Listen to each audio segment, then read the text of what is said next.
Глава Коми встретился с местными представителями деловых кругов. Владимир Уйба обозначил экономическую стратегию в нынешних реалиях и обратился с просьбой в максимально короткие сроки обозначить проблемы и предложения по их решению в письменной форме. Список с наболевшим и предложениями проанализируют и отправят на федеральный уровень. В правительстве России уже готовятся пакеты поддержки и разрабатываются новые механизмы по стабилизации экономики. Продолжит Наталья Юрина.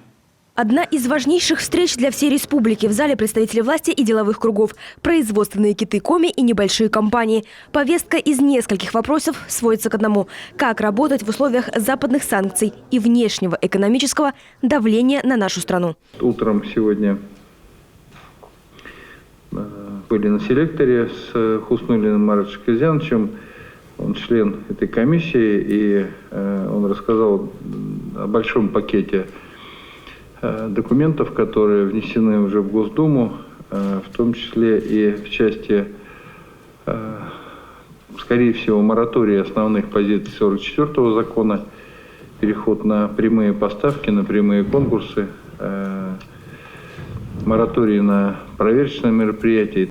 Также Минфин готовит предложение по амнистии капиталов. Для малых и средних предприятий готовит дополнительные меры поддержки. Основная задача – не допустить остановки производства и сохранить кадры. Правительство Коми совместно с Минпромторгом России отслеживают работу системообразующих предприятий Коми. Владимир Уйба поручил правительству Коми предоставить предложение по расширению списка таких предприятий, чтобы как можно больше системообразующих организаций республики могли претендовать на федеральную поддержку. Мы работаем над тем, чтобы сегодня расширить перечень системообразующих предприятий. Их у нас 6, которые включены в федеральный перечень. На сегодняшний день с такими компаниями Минпромторгом Российской Федерации организована работа в целях выработки общесистемных решений для поддержки бизнеса, либо точно по инструменту для отдельных предприятий. В сложившихся условиях экономика Коми, как и всей страны, меняет ориентир с западных стран на восточные. Правительство в этом поможет. Как отмечает Владимир Уйба, сейчас важно оперативно сменить направление. По этому поводу глава Коми обратился к бизнесменам с просьбой в максимально сжатые сроки предоставить информацию о текущей ситуации на их предприятии и совместно с Министерством экономики региона сформировать предложение по решению проблемных вопросов, возникших в связи с введением санкций.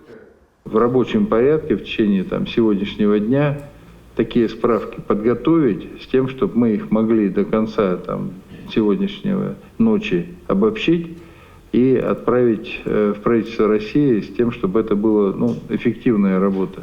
Часть пояснительной работы и разработка дополнительных мер поддержки правительство Коми берет на себя. По поручению главы Республики Коми создан региональный штаб по обеспечению устойчивости функционирования экономики, отвечающий за обеспечение экономической стабильности.